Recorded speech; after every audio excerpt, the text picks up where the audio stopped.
UK is really good at keeping out extremists. You know, like when they kept out Iraqi extremist Ahmed Hassan after he told border officials he'd been trained to kill by ISIS. Oh no, they let him in and gave him asylum. But at least they deported him after he was caught watching ISIS videos and singing jihadi songs with the lyrics, "We are coming with you to the slaughter in your home and country." Oh no, they didn't, and he went on to bomb a train. Okay, but wait, that's just one case. Youssef Zagbar, who in 2016 told officials, quote, "I'm going to be a terrorist," and then went on to carry out the London Bridge terrorist attack a year later. It's not like we let that guy in.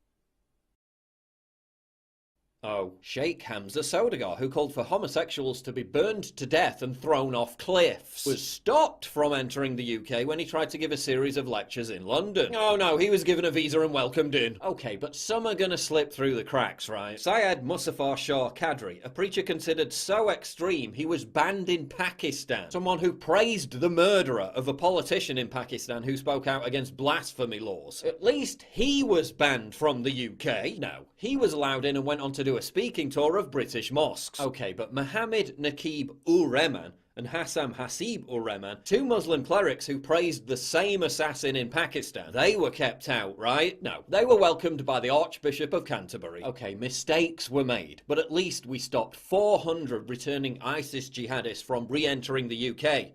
Right? At least we were serious enough about stopping extremism to make sure that didn't happen. No, they were all allowed in and then offered council housing and welfare. Okay, but at least the UK doesn't roll out the red carpet for leaders of Saudi Arabia, a country in which gay people are fined, arrested, imprisoned, tortured and killed.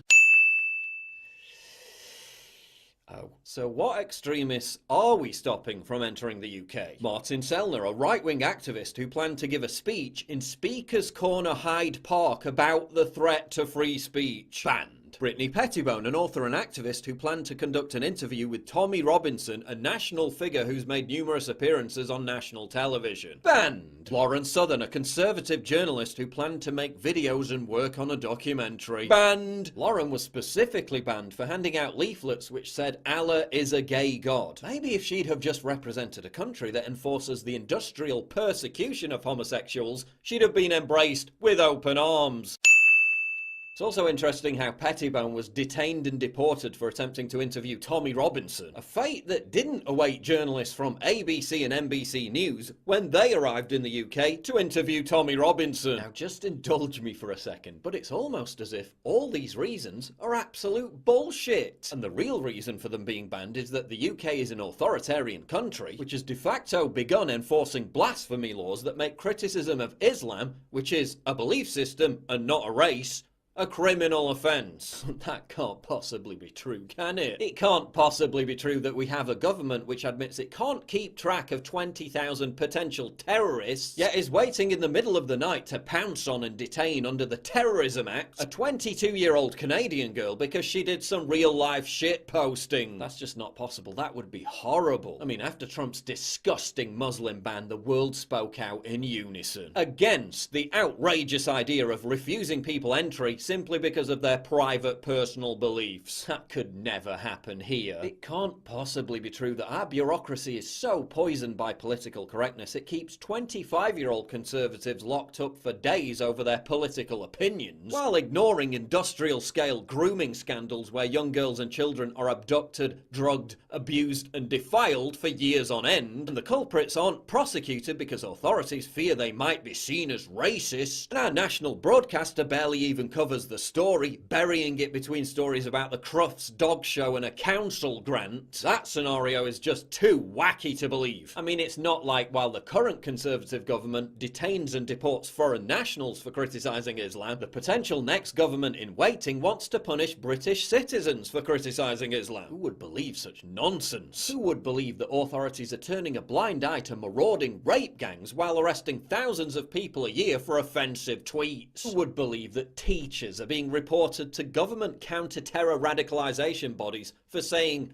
God loves you? Who would believe that we can't afford to keep track of Islamic terrorists or tackle spiralling violent crime, but are quite prepared to spend £20 million policing Julian Assange 24/7? Who would believe that while acid attacks and stabbings explode, police are literally being sent to investigate playground insults?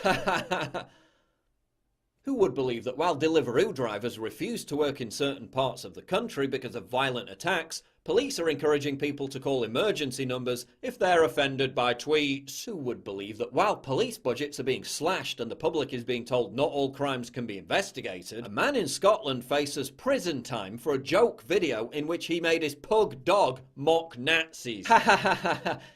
Oh shit. Who would believe that we have a media that gets more irate about Trump's retweets than 411 injured and dead victims of Islamic terror in the UK in the last year alone? Thank God we don't have that. Who would believe that we have a government that's tougher on Facebook posts than returning ISIS jihadists? Who would believe that while we have all this going on, we also have a political establishment that's literally trying to overturn and annul a national referendum result?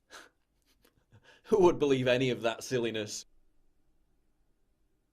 The only circumstances under which any of that could be true is if the UK was no longer a democratic country and was in fact an authoritarian state in which freedom of speech and freedom of assembly don't actually exist anymore. And we all know that's not the case, don't we?